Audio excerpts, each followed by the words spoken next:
Je me sens... Il faut parler.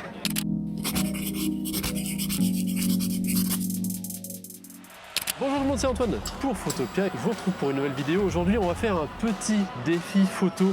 On est en plein Lyon, en pleine Golden Hour et je pense que les lumières vont être sympas. D'ailleurs il va falloir qu'on se protège. Il va falloir qu'on se dépêche un petit peu parce que le soleil va pas tarder à se cacher derrière les bâtiments. Aujourd'hui défi et j'invite Ben de Prismeria qui a aussi son école, la Lamy Academy.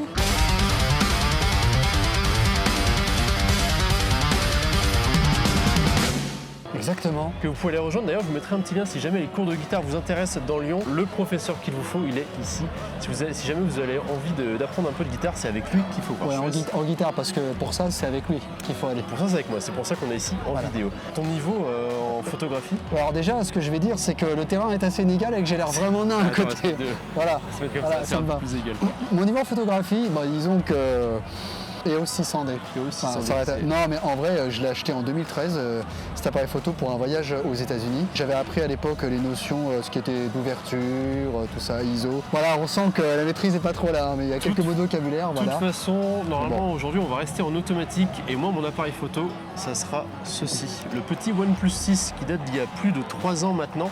C'est ce qui va me servir à faire des photos. Et aujourd'hui, on va se challenger. Et moi, en tant que professionnel, je vais utiliser mon téléphone et Ben, en tant qu'amateur, utiliser son appareil photo réflexe que beaucoup convoitisent quand on cherche des appareils photo et qu'on ne sait pas trop quoi choisir. Et en espérant qu'on arrive à faire quelques bonnes photos. Je vais te mettre la misère. On verra. On verra. Allez, let's go. Allez, bisous.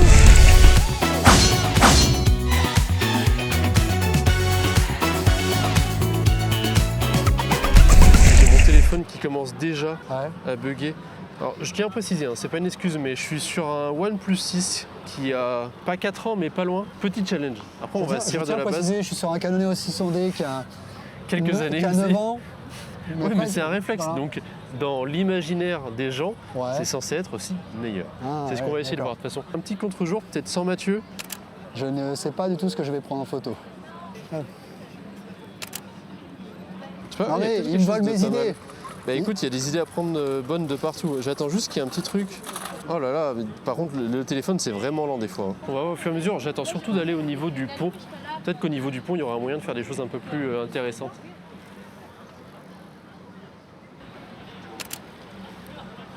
Je sais pas si... Oh là, le traitement, en plus il y a un traitement en décalage, c'est ce qui se fait à chaque fois là. Quand je prends la photo, c'est pas exactement ce que je vois. En fait, le process avec le téléphone est quand même beaucoup moins ergonomique. C'est chiant de devoir aller dessus. Et en plus, des fois, ça bug. Enfin, j'ai pas non plus le dernier iPhone, mais bon, voilà. Et Ben qui reste un petit peu sur le même point. Il va falloir qu'on se dépêche. Regarde le soleil, mine de rien, il va là-bas. On va vite aller au niveau du pont parce qu'on va louper pas mal de photos. Il va falloir qu'on bouge, Ben. Ouais, c'est pas terrible. On va aller directement au niveau du pont. Je pense qu'au niveau du pont, il y aura des choses peut-être un peu plus intelligentes à faire. L'architecture du pont, on va dire, qui va être intéressante. Qui permet de faire un cadrage un peu différencié. La géométrie. Exactement. Oui, parce qu'effectivement, les sujets ici ne sont pas très... Ça dépend. Après, tu peux avoir des choses simples. Les sujets ne sont pas très intéressants. Bon, tout de suite. C'est des excuses. C'est aussi moins intrusif, je trouve, d'être avec le téléphone. J'ai moins de... pas de honte, mais de problèmes à devoir avoir mon téléphone et à me faire une petite photo. Ça fait un peu plus comme si j'étais sur Instagram et que je postais des photos par-ci par-là. Alors que Ben, par contre, lui, doit assumer tout ça. Les photos typiquement comme ça, là, avec les deux personnes. Bon, il y a la poubelle qui gâche un petit peu le plan, de manière générale, qui est juste devant moi. En général, ce que je peux vous conseiller de faire avec un téléphone, c'est quand vous faites la mise au point ou l'autofocus là sur le téléphone, c'est de descendre un petit peu l'exposition. Ça vous permettra de capter un peu plus la lumière, pas la lumière globale, pas d'avoir un truc trop débouché, mais vraiment de vous capter sur la lumière que vous voulez avoir. Ça permet d'améliorer l'atmosphère du lieu, on va dire. L'avantage, c'est qu'on a la rue juste de l'autre côté là-bas qui permet de faire passer la lumière. Donc on a encore un petit peu quelques rayons de soleil. Je pense que ça peut être sympa pour avoir un petit peu de contre-jour aussi. Attends, il y a une personne, j'ai juste une idée, je vais prendre en photo la personne qui est en train de lire. J'ai la même idée. Ah, comme par hasard. Comme par hasard, espèce de voleur. Ah, par contre, à chaque fois sur mon téléphone, je suis obligé de nettoyer Ça fait des vieux rayons de soleil bizarres. Là, le bon réflexe de Ben, c'est de se baisser. Ça paraît bête comme ça, mais le fait de se baisser, de mettre proche du sol, ça casse un petit peu la vision naturelle de l'humain et ça permet d'avoir quelque chose d'un peu plus dynamique. Je viens de prendre en photo le béton. Ah non, mais t'inquiète, j'ai là aussi. Le truc avec le téléphone, c'est que j'ai l'impression que c'est un peu au pif. J'ai pas le sentiment de vraiment pouvoir contrôler la prise de vue au doigt même quand on appuie sur le déclencheur. C'est un peu plus complexe. Le problème avec le réflexe, c'est que c'est un peu au pif. J'ai pas du tout l'impression d'avoir le contrôle sur quoi que ce soit là-dessus. C'est censé être l'inverse. C'est aussi la chose qui est un petit peu peut-être délicate avec les réflexes, c'est qu'on a souvent tendance à dire que c'est mieux d'acheter un réflexe parce que c'est gros, ça paraît technologique, etc. Ça a vite tendance aussi à être très compliqué à utiliser et à pas vous faciliter la vie pour être productif. C'est lui qui fait plus de sport au final, à esquiver toutes les pierres, etc. En plus, regardez, film en dessous là où tu vas marcher. Surtout que c'est mon appareil que tu as dans les mains. Alors, si j'ai quand même quelques idées à faire qui peuvent être sympas ici. Il faut que j'attende qu'il y ait un coureur. J'ai déjà fait cette photo là en plus, exactement ici je crois, avec mon appareil photo. Mais il suffit juste que j'ai quelqu'un qui court, qui me puisse être le sujet principal et ça permet d'avoir encore une fois des jolies silhouettes sur le paysage. Et comme je l'ai déjà dit, et voilà, là comme on voit, rien que comme ça, sans vous montrer la photo directement, les silhouettes c'est quand même quelque chose qui marche tout le temps très bien. Donc si vous avez un manque d'idées, oh putain, j'en profite.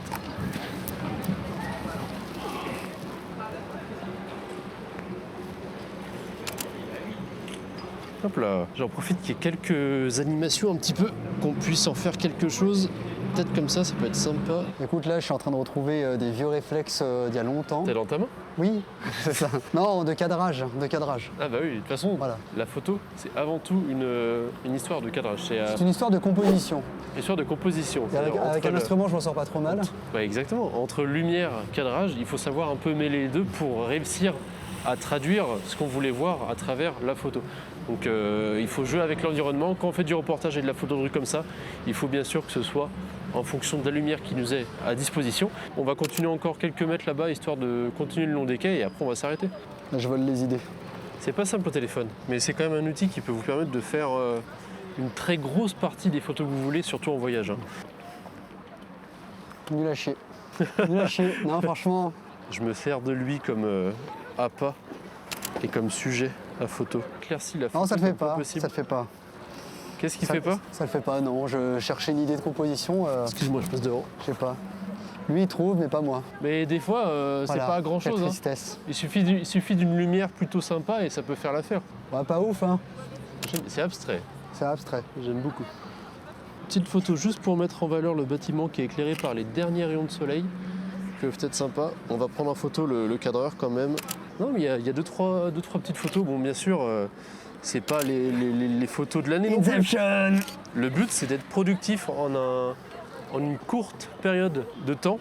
Photographe pro versus noob. Amateur avec une caméra. Voilà. C'est pour montrer un peu qu'on peut prendre des photos sympas avec un téléphone et qu'on n'est pas obligé de prendre un gros... Alors là, moi, j'aurais presque envie de dire c'est dommage, mais... Oui, bah oui, bien sûr. Les téléphones font des appareils photo. Oui, c'est pour ça, c'est pour faire le contraste. Parce qu'on a tendance à dire qu'il faut acheter des gros réflexes alors qu'en fait, pas forcément. Plus comme avant, plus ouais. en arrière. Exactement. Bah, c'est ce que la vidéo essaie de dire. Non, mais ça se sent. Ça se sent. Tiens, venez, cher photographe professionnel, j'ai une suggestion pour vous. Merci, dis-moi. Ne pensez-vous pas qu'il y a peut-être un moyen de faire une photo un peu géométrique avec ces arbres, l'alignement des troncs, choses comme ça? Ah bah après, c'est à toi de voir, hein. C'est ton œil de photographe amateur. Ouais, bah moi franchement, j'ai essayé de voir quelque chose, je ne vois rien. Je ne vois rien. Tu sais, il y a toujours moyen. En vrai, ce qui serait pas mal, par exemple, c'est d'avoir un cycliste qui passe juste là et peut-être de l'avoir en focale un peu serrée, de l'avoir qui passe entre les arbres comme ça. Attention. Ok. Ah non! J'ai toujours un décalage pas possible. Ah, c'est bon. Et là, l'avantage, c'est que le rouge fait un peu opposé au vert qu'il y a avec l'herbe et les feuilles. Et voilà, c'est con, mais tu vois, il suffit que Ben parle de là qu'il y a un truc à faire. Effectivement, il y a un enchaînement d'arbres qui est plutôt sympa. Et juste, c'est pas une photo exceptionnelle, mais le fait d'avoir un sujet en principal qui atterrit entre deux troncs comme ça permet de le mettre en valeur. Et surtout que là, en plus, elle est en rouge, donc c'est un peu une couleur qui s'oppose avec le vert. Et ça la met d'autant plus en valeur. Donc c'est plein de petites idées comme ça qui peuvent faire l'affaire. C'est aussi là que jouera votre culture photographique en termes de lumière et de couleur. Plus vous en connaîtrez, plus vous serez agile et flexible sur le terrain pour pouvoir parler avec votre environnement. C'est ça qui est important. On continue, on va jusqu'au pont. J'ai tenté ça. Mais ça marche à fond. Alors, on la mettra en... en vignette. Non, mais ça marche complètement. Ah non, on la voit pas bien, c'est un peu galère. Si je me baisse un peu, j'arrive à la détacher un petit peu. Ce qui est bien, c'est que Ben, il ose. Il n'a pas trop peur de prendre des photos, etc. Alors que même moi, ça fait des années que je prends des photos, et des fois, j'ose pas forcément prendre des photos, les gens, etc. Que Ben, il s'en fout. C'est dommage, le couple a bougé trop tôt, parce qu'il y avait un truc sympa à faire. Ah bah, de toute façon, la photo de rue... Oui, mais c'est vrai que le couple a quelque chose à faire là. La photo de rue, de toute façon, c'est que du compromis. Faut faire avec ce que tu as et après tu verras. Comme je disais, des fois, il suffit d'une photo pour refaire sa journée. Quand je suis à l'étranger, que je prends mes photos, je prends des photos toute la journée, je peux en prendre une centaine, voire bien plus.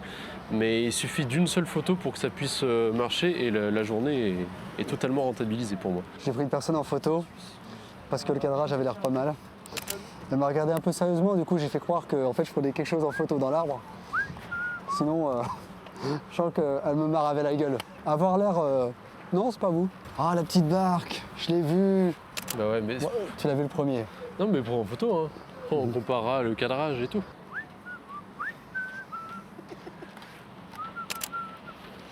T'es marré? Tu m'entends là, Mathieu? Je suis en train de prendre des photos du pont là. Je suis un petit peu plus loin que vous. Vous allez me voir comme ça. Tente là. des trucs. Je pense Mathieu, il va venir en courant là, attention. Ah, il est loin. Non, t'es pas obligé. T'as mon appareil photo dans la main. Tu vas te faire mal. Il y a des trucs sympas à prendre en silhouette avec le pont. Faut juste que j'attende que les personnes passent au bon endroit pour avoir des petites soulettes. Mais des fois, il suffit qu'ils soient un petit peu trop loin et ils apparaissent pas correctement. Il y en a certaines qu'il faut que je passe un peu en noir et blanc parce que ça joue beaucoup sur le contraste. Mais on verra ce que ça va donner sur la fin. Parce que sur le téléphone, là, quand je suis en 1, en fait, je suis à peu près 24 mm. C'est un petit peu bâtard, en fait. Tu me fais peur. Oh, attends, quelqu'un qui marche là. Tu chantais Totoro? Oui, c'est parce que j'ai vu le petit Totoro qui était sur la porte là-bas. Il était dessiné, gribouillé sur la porte en fer. On aura beaucoup de photos un peu similaires, je pense. Mais à mon avis, Ben, on aura des photos. Pourquoi t'as ton truc de relevé là? Ah, c'est pour les photos? Ouais, parce qu'en fait, j'étais en... À un moment, je pouvais pas me baisser, donc du coup, j'affichais la photo sur l'écran, mais c'est chiant. Ben, qu'on a à peu près terminé, non? Non, j'ai encore des photos pour gagner. Bah, après, il y a vraiment une compétition. J'ai rien prévu qu'on pouvait gagner. Hein. Je tente des choses. Ah, mais il faut. Hein. C'est ça la photo. Oula. Ma meilleure photo. Que je faisais. Ma meilleure photo. Attention, parce qu'un photographe peut en cacher un autre. Ah, c'est pas mal. Oh, en vrai, c'était ta meilleure photo. C'était ta meilleure photo. Qu'est-ce que t'en penses de Mathieu, là, je voulais dire, à titre privé comme ça? À titre privé? Bah écoute, moi personnellement, je trouve que dans l'intimité, il est plutôt pas mal, bon coup.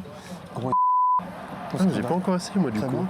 Bah franchement, essaye, en vrai, il est pas mal. Hein. C'est activé, les micros? Ah merde! Écoutez, ça fait combien de temps là qu'on marche, qu'on prend les photos?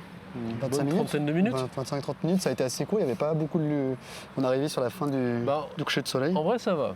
On a quand même pu avoir la base de la base. Je les ai prises à la volée, donc j'ai pas trop eu le temps de voir ce que je faisais. Il y en a quelques-unes qui sont sympas. Il n'y a rien d'extraordinaire, ça se base surtout sur des petites mimiques de photos qui peuvent marcher, c'est-à-dire des silhouettes, du contraste, un couple qui est en bord de rivière, qui est en train de profiter. C'est vraiment des choses assez basiques, mais c'est des choses qui, en vacances, quand vous êtes à l'étranger, que vous voulez faire des photos de voyage et que vous voulez prendre une scène d'un paysage avec, par exemple, des locales qui sont en train de profiter d'un lieu ou d'un événement, qui peuvent se faire facilement en photo. En vrai, c'était super court, c'était vraiment pas facile, parce que moi, ça faisait peut-être bien facilement 2 ans que j'avais pas utilisé mon réflexe. Du coup, essayer de rechoper un petit peu justement les réflexes de la photo. En plus, moi, j'ai tendance à travailler quand je l'utilisais en ouverture et pas comment dire, en semi-automatique. Mais moi, je fais que comme ça. Hein. Quand je suis sur mon réflexe, je fais qu'en ouverture aussi. Hein. Ah ouais, ok. Bah là, j'étais en semi-automatique, donc du coup, j'ai essayé de cadrer comme je pouvais, d'aller choper la lumière comme je pouvais. Donc, on verra. Mais bon, je pense qu'à mon avis, je vais être battu à plat de couture. Il y a vraiment de mon côté un exercice quand je pars à l'étranger qui se fait sur plusieurs jours, le temps que je me chauffe, que j'arrive à prendre l'ambiance du paysage. Et surtout, il n'y a pas photo, entre guillemets. Ouais. C'est qu'une bonne photo, ça prend du temps à se faire. Et pour la faire une bonne, il faut simplement prendre le temps dans... C'est l'opportunité en fait. Voilà, c'est d'avoir l'opportunité qui se crée. Simplement, trentaine de minutes, on va dire, c'est assez rapide, assez difficile à avoir. Donc ça va être surtout basé sur les opportunités qu'on a eues. Écoutez, Je pense que cette vidéo est terminée. Oui. Merci à toi Ben d'avoir... c'est toi qui as eu l'idée d'ailleurs au premier abord de faire cette vidéo. C'est vrai, la monétisation. La monétisation te reviendra, même si on l'a toujours pas, hein, t'inquiète pas. Ah merde. J'espère qu'en tout cas que la vidéo vous a plu. C'était un petit tour à Lyon en photo, histoire de se mettre en jambe avant de pouvoir partir à l'étranger, je l'espère. Pensez bien à commenter, à vous abonner si ce n'est pas encore fait, et à commenter si vous avez d'autres choses à dire. Abonnez-vous à la chaîne de ce mec, c'est un putain de photographe, il est super bon, Ça va me gêner. il le mérite. Abonnez-vous. Et pensez à aller voir aussi ces petits cours de guitare si jamais ça vous intéresse, c'est l'occasion de faire de la pub. Et je vous dis à la semaine prochaine pour une vidéo. C'était Antoine pour Photopia. Ciao, ciao.